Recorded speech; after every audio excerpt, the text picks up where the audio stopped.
Hello प्यारे बच्चों, बहुत बहुत हार्दिक स्वागत है आपका अपने ब्यूटीफुल से जनरल एजुकेशन क्लासेस में। गुलाम का नियम। गुलाम का नियम क्या कहता है बच्चों? गुलाम का नियम पढ़ने से पहले सबसे पहले हम लोग जानते हैं आवेश क्या होते हैं। आवेश कितने प्रकार के होते हैं? आवेश जनरली दो प्रकार के होते हैं। पहला हमारे पास क्या होता है? धनावेश, और दूसरा हमारे पास क्या होता है? ऋणावेश। क्लास 10th में आप लोगों ने बहुत अच्छे से पढ़ लिया होगा कि धनावेश क्या होते हैं, ऋणावेश क्या होते हैं। धनावेश जो होते हैं वो हमारे पास क्या होते हैं? प्रोटॉन्स होते हैं। धनावेश जनरली हमारे पास क्या होते हैं? प्रोटॉन्स होते हैं। और ऋणावेश हमारे पास क्या होते हैं? इलेक्ट्रॉन्स होते हैं।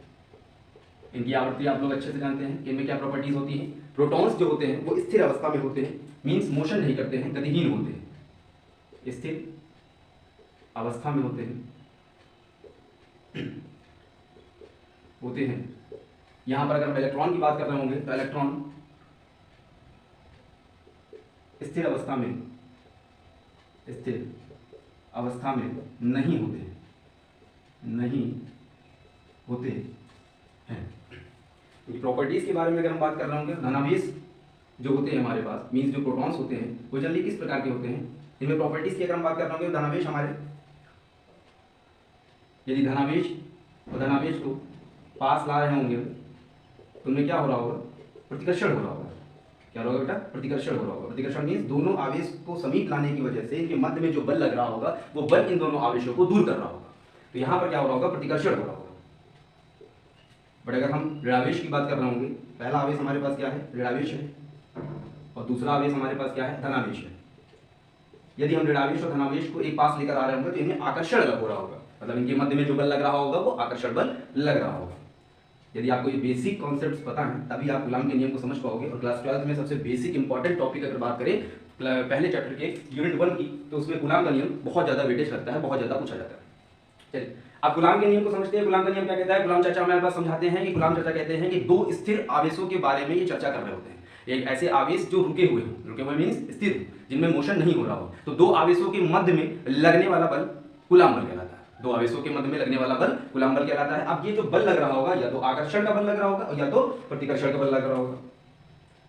या तो इनके मध्य में जो बल लग रहा होगा वो आकर्षण बल लग रहा होगा, या तो इनके मध्य में जो बल लग रहा होगा वो प्रतिकर्षण बल लग रहा होगा। यही हमारे पास गुलाम चाचा अपने नियम के अनुसार समझाते हैं, जिसमें क्या कहते हैं कि माना एक निर्वात मतलब आप वायु वगैरह जैसे चारों तरफ एक कमरे के अंदर की बात करें तो कमरे में चारों ओर क्या है? वायु है। तो इस वायु निर्वात में हमने क्या कर दिया? दो प्रकार के आवेशों को रख दिया। अब इन दो आवेशों के मध्य में जो बल लग रहा होगा उस बल को गुलाम बल के नाम से जाना जाता है। अब उनमें जो बल लग रहा होगा या तो दोनों आवेश आपस में आकर्षण कर रहे होंगे या तो दोनों आवेश आपस में क्या कर रहे होंगे? प्रतिकर्षण कर रहे होंगे, मतलब एक दूसरे को बुला रहे होंगे, खींच रहे होंगे।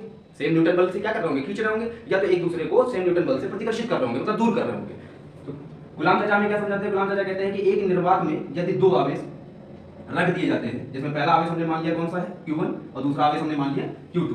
इनके मध्य में, इनके सेंटर से बात करें, इनके सेंटर से, केंद्र से ली गई दूरी क्या मान ली? R मान ली। तो पहला क्या कहते हैं कि आवेशों के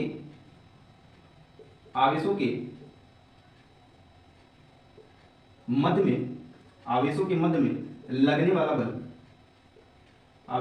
में लगने वाला बल, इनके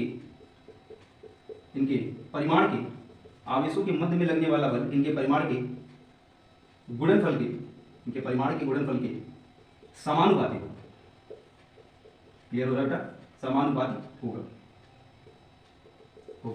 तो पहला नियम गुलाम चाचा ने क्या बताया? गुलाम चाचा ने पहला नियम बताया कि दो आवेश जो है यदि आप किसी निर्वात में रख देते हैं तो उन दोनों आवेशों के मध्य में आप लोगों को एक बल का अनुभव हो रहा होगा। या तो वो बल आकर्षण बल हो रहा होगा, मतलब ऋणावेश और धनावेश होंगे तो आकर्षण हो रहा होगा, या तो दोनों के मध्य में प्रतिकर्षण हो रहा होगा, मतलब सेम तरीके के आवेश होंगे तो क्या हो रहा होगा? प्रतिकर्षित हो रहे होंगे वो। और अगर अलग अलग तरीके के आवेश होंगे तो उनमें आकर्षण बल लग रहा होगा। तो पहला पॉइंट क्या कहते हैं कि आवेशों के मध्य में, मतलब इन दोनों आवेशों के मध्य में बीचों बीच में लगने वाला जो बल होगा इनके परिमाण के गुणनफल के समानुपाती होगा। इनके परिमाण के गुणनफल के मतलब कि पहला क्या कहते हैं कि जो F होगा वो डायरेक्टली प्रोपोर्शनल होगा, मतलब समानुपाती होगा किसके? Q1 और Q2 के। ये हमने मान ली समीकरण 1। दूसरा नियम गुलाम चाचा क्या कहते हैं? आवेशों के मध्य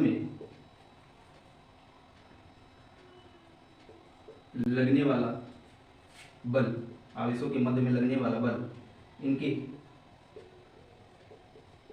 दूरी के वर्ग के वृत्त के समानुपाती, वृत्त के समानुपाती होगा।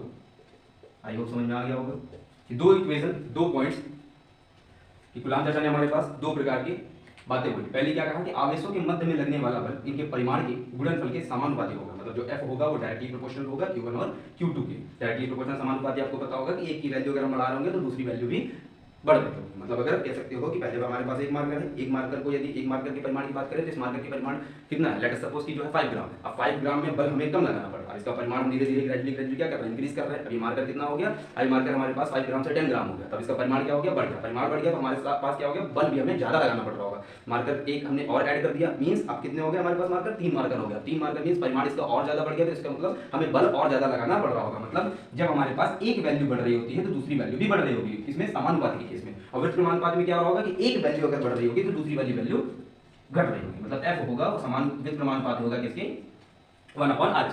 क्लियर है यहाँ तक? चलिए आगे क्या बताते हैं, बल जो होगा वो समानुपाती हो जाएगा किसके, Q1 और Q2 के, और वृत्त समानुपाती हो जाएगा किसके, r²। जैसे ये समानुपाती वृत्त समानुपाती का चिन्ह हटता है तो यहाँ पर क्या आ जाता है, नियतांक आ जाता है। इसको मान लेते हैं K, और ये हो जाएगा कितना, K Q1 Q2 और बटे में r²। यही हमारे पास कूलाम का नियम है और ये आपका सूत्र है जो बताता है F क्या है। ये क्या है आपका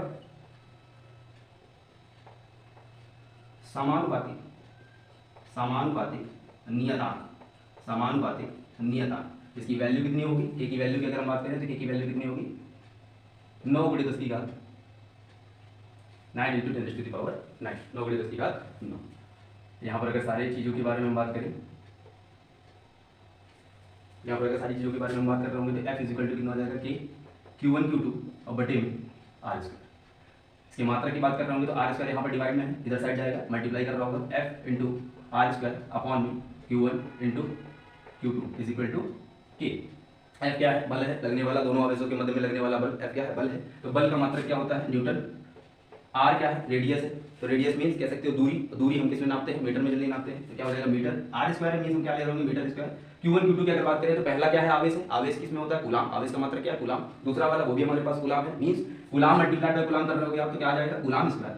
K की वैल्यू क्या आ जाएगी, K की वैल्यू आपकी आ जाएगी, थोड़ा सा इरेज करना पड़ेगा, चलिए चलिए यहाँ पर K की वैल्यू क्या आ जाएगी, K की वैल्यू आ जाएगी न्यूटन मीटर स्क्वायर और बटे में कूलाम स्क्वायर। यहाँ पर डिनोमिनेटर में अगर हम बात करें, हर में बात करें तो यहाँ पर क्या है, घात 2 है, तो ऊपर जा रही होगी तो क्या हो जाएगी, -2 हो जाएगी। तो न्यूटन मीटर स्क्वायर, जैसे कूलाम माइनस कूलाम स्क्वायर को ऊपर ले जाएंगे तो न्यूटन मीटर स्क्वायर कूलाम -2 हो जाएगा। यहाँ पर K जो होता है इसको थोड़ा सा एक्सपेंड करके लिख दिया जाता है, K इज इक्वल टू लिख दिया जाता है 1/4 pi epsilon not. Epsilon not क्या है, एप्सिलॉन नॉट है आपकी निर्वात की विद्युतशीलता, निर्वात की विद्युतशीलता।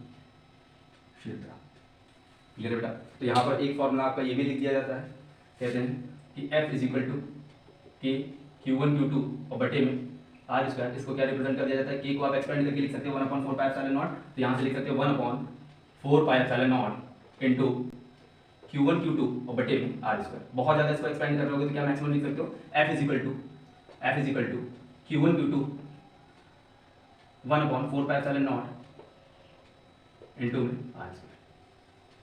ये आपका फाइनल कूलाम का नियम कंप्लीट हो। आई होप समझ में आ गया होगा आप लोगों को।